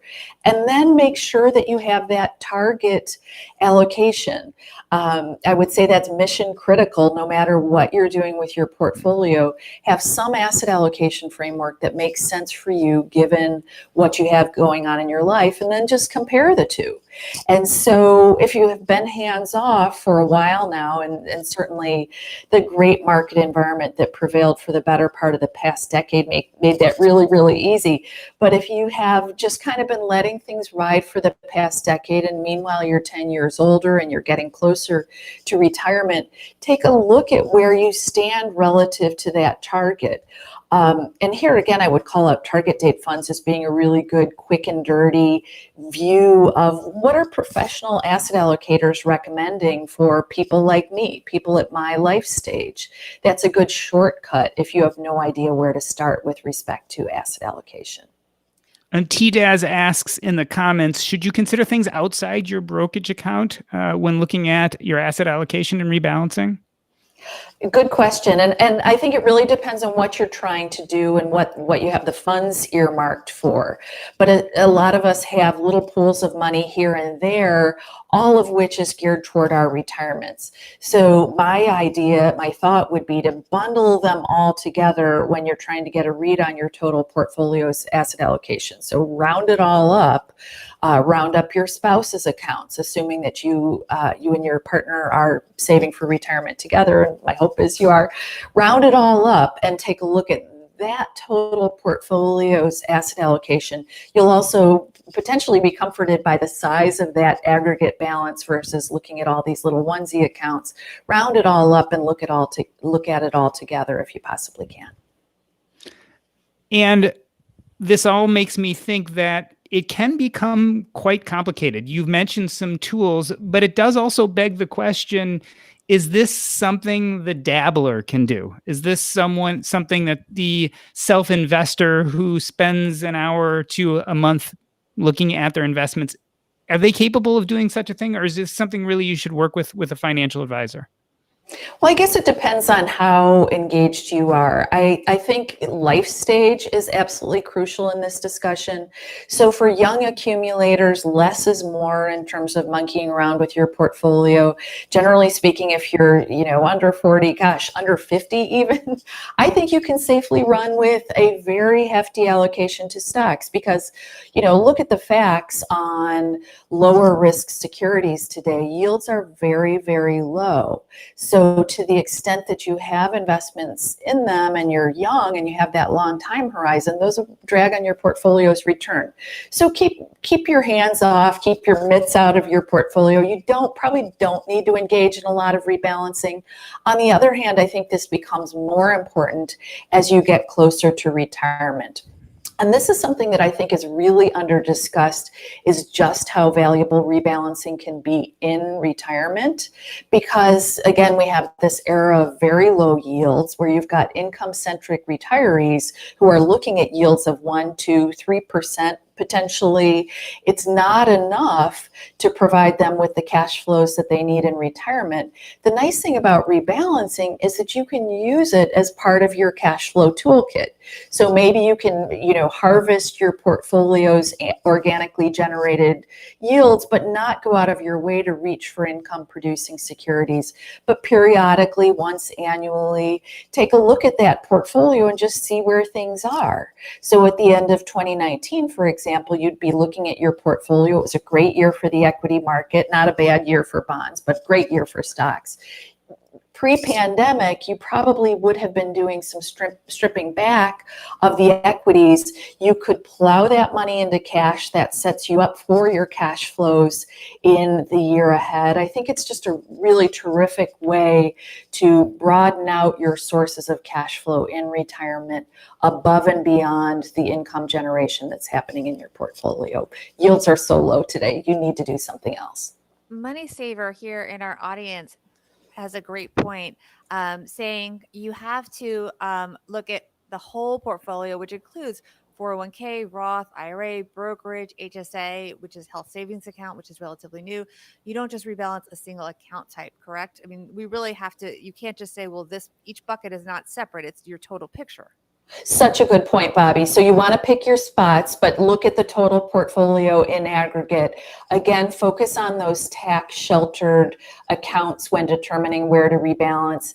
Generally speaking, if you have company retirement plan assets, that'd be your most painless way to rebalance, and that it's very easy to adjust those allocations. You're typically specifying that you're putting X percentage in this fund and that fund.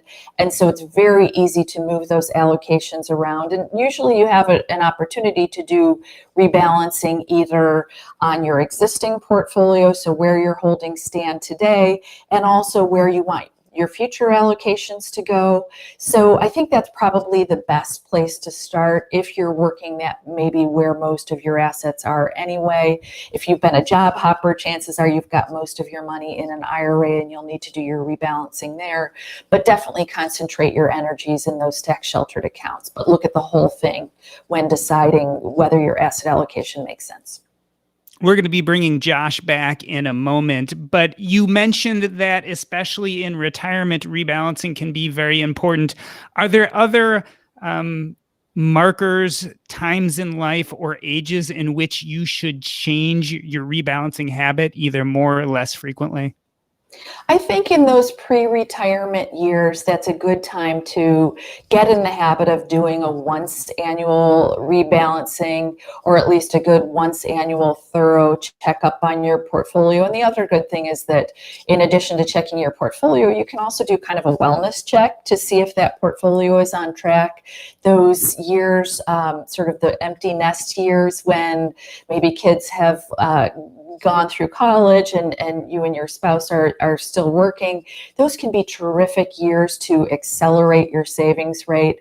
So I would really concentrate on rebalancing and portfolio hygiene at that life stage, age 50 and beyond. And it's also worth noting that this is an age where people sometimes encounter unexpected job loss.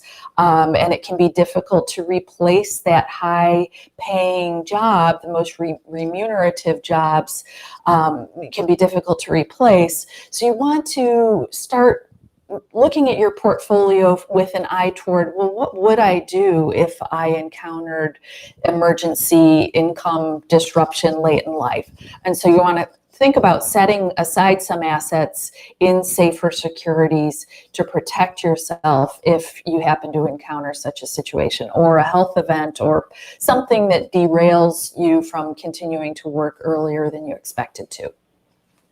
So we've been talking about first the data behind distributions and retirement accounts, and then rebalancing. Josh, welcome back. Let's look at this globally.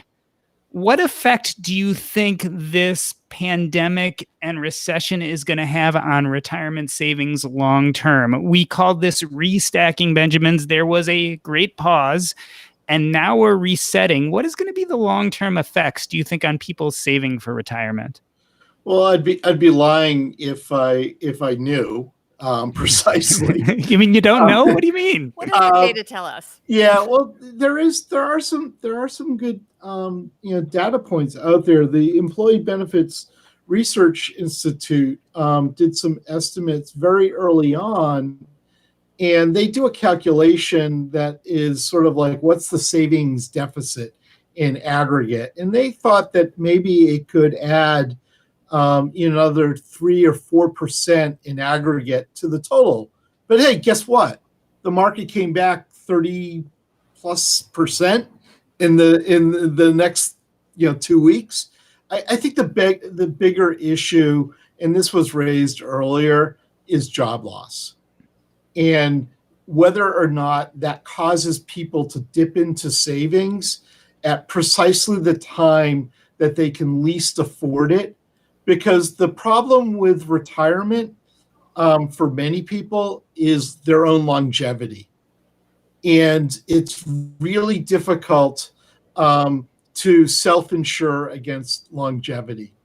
And so that's where I think the most uncertainty is.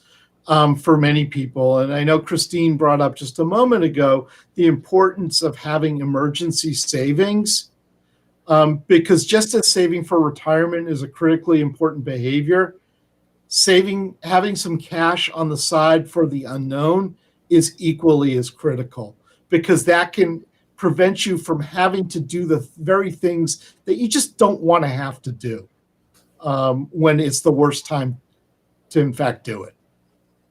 Christine, now as things are this volatile, we've talked about job loss. Is this a good time to rebalance to a higher allocation in cash? Possibly so. I mean, we do see, as Josh said, people have a problem with this emergency fund thing. And I was thinking about it the other night. I was thinking, this is a sort of a thing to do that has no natural advocates. Like, the banks barely make any money on these accounts, especially with yields as low as they are. Investment providers, don't have an incentive to tout money market accounts or low yielding savings accounts. So I think that that's partly why people let this go by the wayside and don't create these rainy day funds. And, again, you're not incentivized in any way, in contrast with your 401k plan where you get matching contributions and other benefits. So I do think that everyone should be taking a look at the adequacy of the emergency fund. We're seeing in stark relief during this crisis, just as we saw during the last one, where people really struggle with right-sizing these rainy day funds. And I think that this is increasingly important as you've got more and more folks who are contract workers, gig economy workers who aren't even in an employer setting. It's much easier. Those positions are much more ephemeral. So it's all the more important that folks in that situation have an additional cushion. And then, for people getting close to retirement who think that they might retire within the next couple of years, I think it's perfectly reasonable to think about having perhaps 1 to 2 years worth of living expenses above and beyond what you'll get from Social Security and a pension if you're lucky enough to have one. You might think about setting aside those funds in highly liquid reserves and then additional assets, of course, in fixed income assets for your retirement plan. So I do think it's a good time to revisit it. The crisis is a good wake-up call. Yeah, a couple of quick points to that. We do an annual survey, as I mentioned earlier, and we ask people about their emergency savings, their sources of liquidity, and over 40% year after year, number one answer, it's like Family Feud, credit cards. And, it's just the danger in that is it could be worse. What if it's like the global financial crisis and the credit card issuer starts pulling the credit line? And then you really have nothing. And to Christine's point about the liquidity in the early years of retirement, when the market goes south, that liquidity can prevent you from having to sell securities when it's the absolute worst time to sell securities. And so that can give you, an additional layer of safety to not have to do the things that you shouldn't want to do or shouldn't do. Before we run out of time, I want to make sure to give you both an opportunity and to give our audience the opportunity to hear about some of the resources that you may have available for people to follow up with. I can tackle that. I mentioned I work on Morningstar.com, which is our website for individual investors. Much of the data, all the articles are free. So I would urge people to check that out. I usually write a couple of columns a week, mainly around retirement planning. And I do a lot of videos. I also work on a podcast called The Long View with my colleague, Jeff Patak. So those are just a couple of resources that Morningstar has to offer. And Josh, if people want to look at the actual data that you were talking about earlier, is there a place they can go and look at the raw numbers? Yeah. So there's actually, if you go to the T. Rowe Price and go to the research that we're doing on retirement investors, that's certainly available there. Or if you want more individual guidance from some of our really skilled planners, You can go to our individual investor website where there's some really good ideas on ways that you can think about retirement savings from our two key planners, Judy Ward and Roger Young. And Christine, biggest takeaway from this conversation, what can we do to help protect our future, our retirement savings, especially in these kind of crazy times we're living through right now? I would say for young investors, just don't peak. As Vanguard founder Jack Bogle said, the less you do with your portfolio, the better, assuming that you have a sane allocation mix. And then get a little bit more serious about being slightly more hands-on if you are older than age 50, and make sure that you have an allocation to safe securities. That'll buy you a lot of peace of mind, and that it'll also buy you some protection against retiring into a bad market and needing to invade stocks, which is what Josh just talked about. And Josh, your biggest takeaway from this last hour? Yeah, it's sort of a slightly different variation of what Christine just said, but I recently wrote a blog on my LinkedIn profile about a metaphor of skiing with investing for retirement. And when I ski, I don't look at my skis, I look at the horizon because that's where I'm going to go. And when I invest, I don't look at my account every day. Actually, I do, but I don't dwell on it. I think about where I want to go with the portfolio, and that's probably the best advice that I can offer. All right. Well, Josh and Christine, thank you for being on and helping us navigate these what feel like unprecedented times, and yet I feel like you've given us very clear information on how to move forward. Bobbi, it almost seems like people are doing better than I expected they would. Well, let's hope so. I always take the optimistic view when I co-host shows with Joe, who I think we're going to hear from in just a few minutes. But yeah, I think that people are doing okay. And I think the fact that the market came back from what was a very tumultuous March is giving people confidence to do what a lot of our panelists have said to do, to stick to your plans, make sure you're well prepared with asset allocation. Don't fall into the traps that can, pull you in if you get too overly emotional. And of course, just because something is available, as we talked about with Shelly and with Ken earlier, like you can access retirement money, doesn't mean that you should. So I think that's been really beneficial. And I'm optimistic about how people behaved. And I think that Josh's data really pointed to some really good results as well. And young people seem to have it together, from what I can tell. They're automatically enrolling in their 401ks. They're getting into the target funds, and they're not touching them. Yeah. And I do, on that note, I do want to point out that as part of the study, which I guess everyone can get from Josh, there is a lot of optimism about financial education and people deciding to really be proactive and educate themselves and take action in the right ways in terms of things like asset allocation, but not in terms of things like churning stocks. And I just wanted to mention, again, you can find Josh Dietch at T. Rowe Price and Christine Benz at Morningstar and Morningstar.com. Thank you both for being with us. Thank you. Thanks for coming. Thank you for having me. So if you guys are lucky, we may get a Joe and an OG back, but I'm not sure. Well, such a great night. So much good information. They're coming. I think we're making Josh and Christine do overtime here. They get to be on longer than they thought they were going to be. Oh, there he is. They were great, though. They were so wonderful. And our audience has just been really supportive of everything going on and loving what they were both saying and loving what Ken and Shelly had to say earlier as well.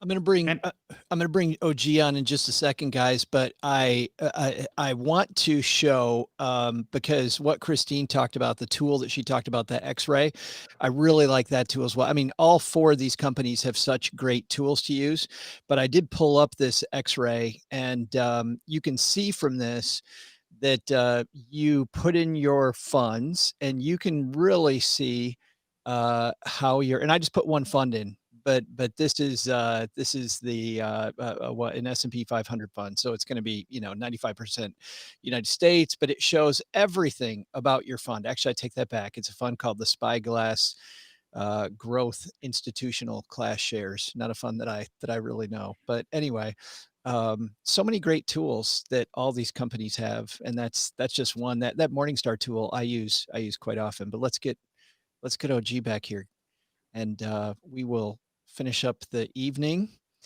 Guys, great job in that second hour. That was really interesting, OG.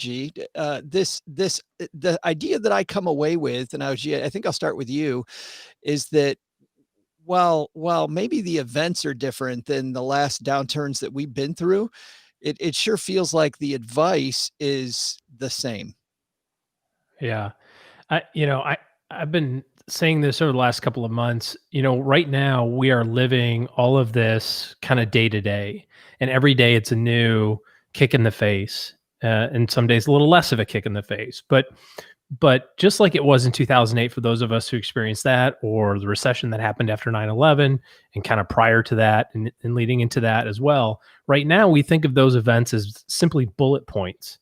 Oh yeah, the recession that happened during 2000, the Y2K stuff, or a bullet point of the 2008 recession. And eventually this will be a bullet point as well once we're through it.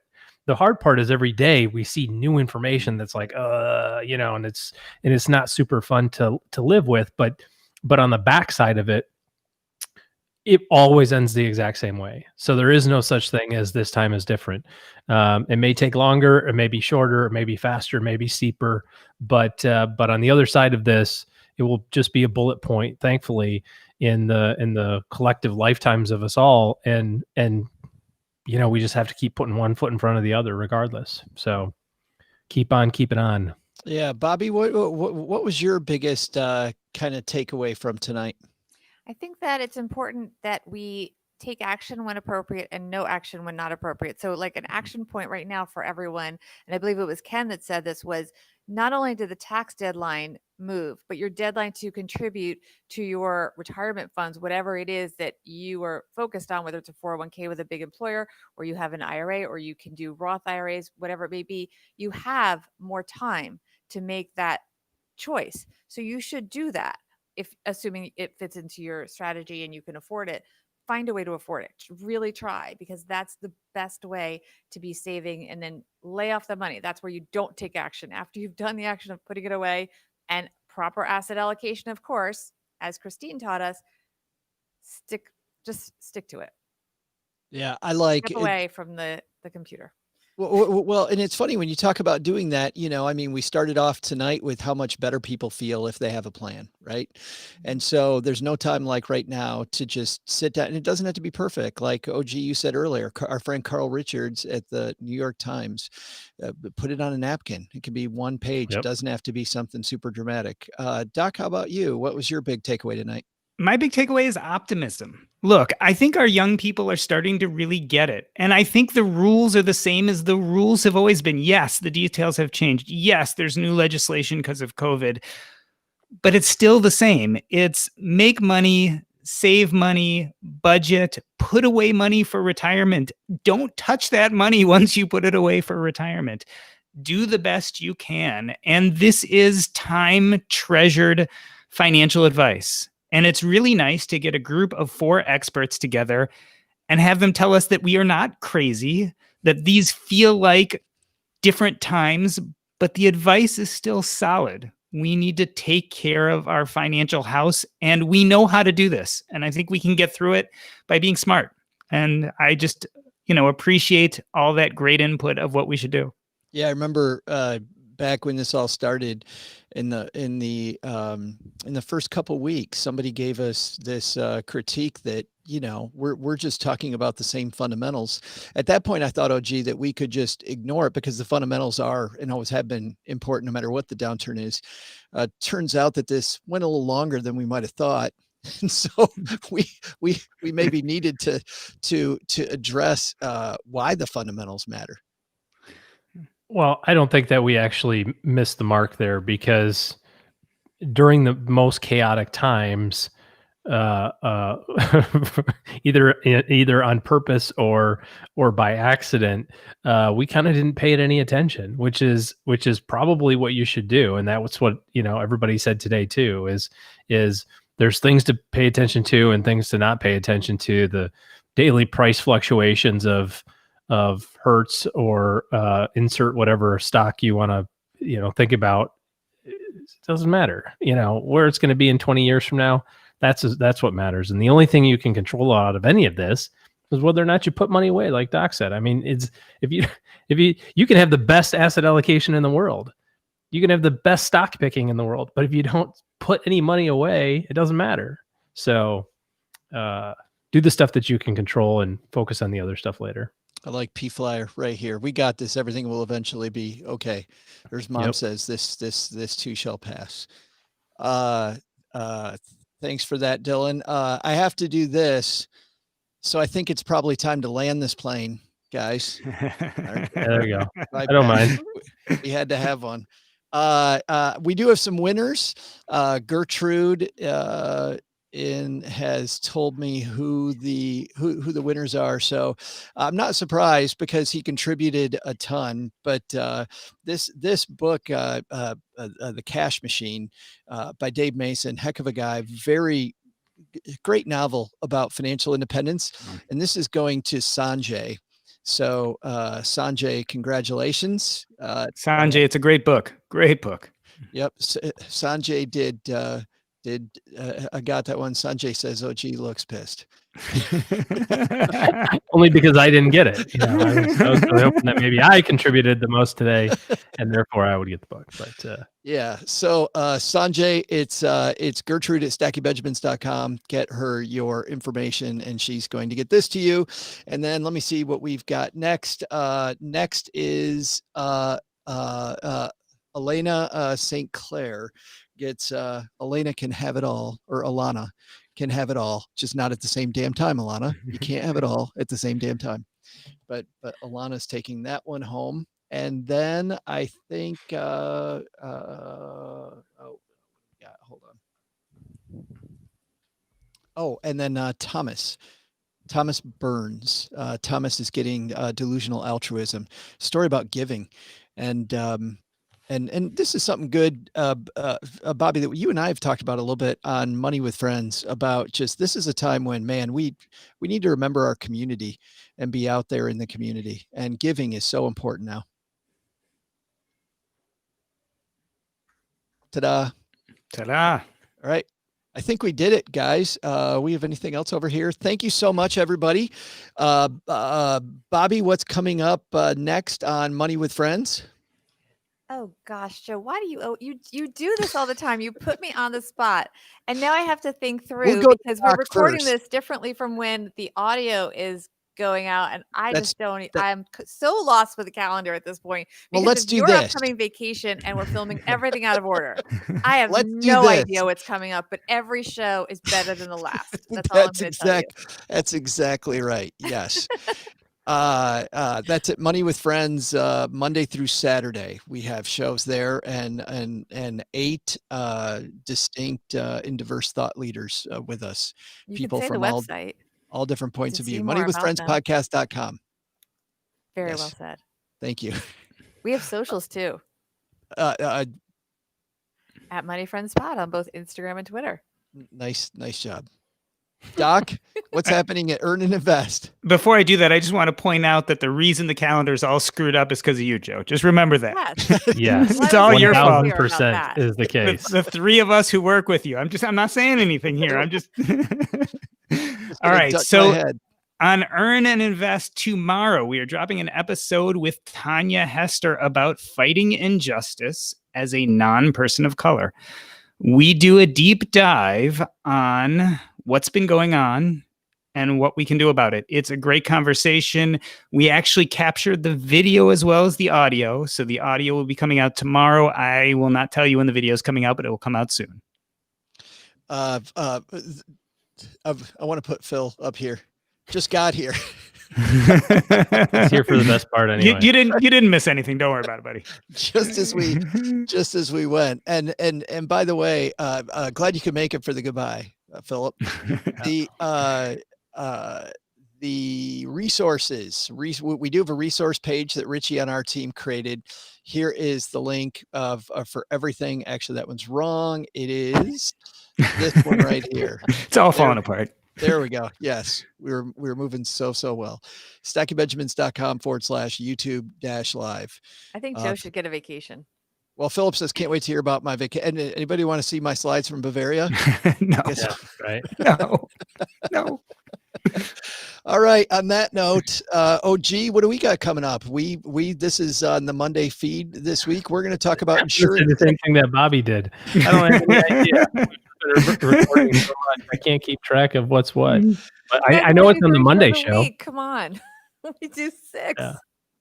That's great. All right, guys. Take it easy. On behalf of Bobbi, Doc, OG, I'm Joe. Thanks to all our contributors. Thanks to all you for hanging out. We really appreciate it. Go stack some Benjamins, everybody. Go restack some Benjamins. Bye-bye. Good night.